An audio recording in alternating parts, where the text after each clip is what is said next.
ডিভোর্সের 1 বছর পর প্রাক্তন স্বামীর একটা SMS এলো। তারপর আমার এলোমেলো হয়ে যাওয়া জীবনটা আরও এলোমেলো হয়ে গেল। তার ছোট্ট একটা SMS আমাকে এত আঘাত করবে ভাবতেও পারিনি।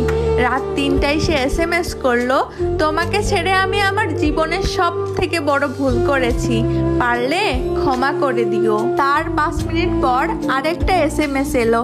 তাতে লেখা ছিল, আয়েশা, আমি আমার আম্মার কথায় তোমাকে অনেক ভুল বুঝেছিলাম, তোমাকে ছেড়েছিলাম। এখন হাড়ে হাড়ে টের পাচ্ছি তোমার শূন্যতা। আমি আজ পৃথিবী ছেড়ে চলে যাব। তাই চির বিদায়ের আগে যে মানুষটার সাথে এত বড় অন্যায় করেছি তার কাছেই সব বলে গেলাম। ফোনটা নীরব হয়ে গেল।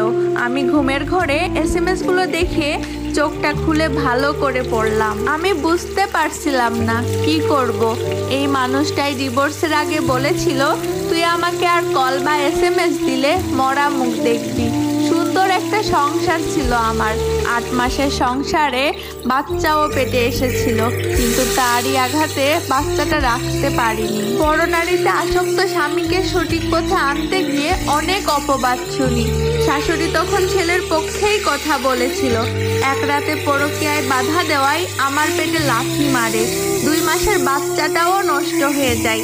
ব্যথায় 3 দিন ছটফট করার পরে হসপিটালে নিয়ে যাই। আমি বুঝে গিয়েছিলাম এই সংসার আর হবে না। আমি চলে আসি বাপের বাড়ি। তারপরেও অনেকভাবে তাকে খুশি করে তার কাছে ফিরতে চাই, কিন্তু সে এত বেশি ওই নারীর সঙ্গে মিশে গিয়েছিল যে আমাকে আর সহ্যই করতে পারতো না। অনেক কান্নাকাটি করেছি, কিন্তু মন পাইনি। পেলাম ডিভোর্স লেটার। তারপর সে ওই মেয়েকে বিয়ে করে। মেনেই নিলাম আমি সুখ দিতে পারিনি, তাই চলে গেছে। তাহলে এতদিন পর এরকম মেসেজ কেন? সাথে সাথে তার নাম্বারে কল দিলাম। টানা কল হচ্ছিল, কিন্তু রিসিভার হয়নি। বুকের ভেতরটা কেঁপে উঠল। কি হলো তার? সে তো এত সহজে ভেঙে পড়ার মতো পুরুষ না। তাহলে কেন এই SMS? ছটফট করতে করতে রাত 3:30-এর দিকে শাশুড়ির নাম্বারে কল দিই। এই মহিলার জন্যই আজ আমার ঘর নেই, তবুও কল দিয়ে যাচ্ছিলাম। দ্বিতীয়বার রিং হওয়ার পর সেই কর্কশ গলাটা অনেক দিন পর আবার শুনলাম। কল ধরেই বলে উঠল, তুমি কি মনে করে এতদিন পর কল দিলা? কোন মতলবে? আমি বললাম, আপনার ছেলে কোথায়? উনি বলল, কেন, এখনো কি পিছু ছাড়োনি? ছেলে ভালো আছে তার বউ নিয়ে। আমাকে কল দিছো এত রাতে কোন মতলবে?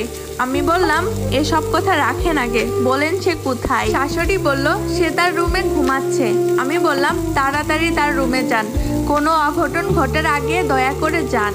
আমি লাইনে আসি। কি মনে করে শাশুড়ি গেল। গিয়ে দরজায় অনেক নক করলো, কোনো সাড়া নেই। অনেকবার জোরে জোরে ডাকার পরও কোনো সাড়া নেই। তখন শাশুড়িও ভয় পাই। তখন অনেক রাত, সবাই ঘুমে। ডাকাডাকি শুনে আমার শ্বশুর, দেবর, পাশের বাসার সবাই উঠে যায়।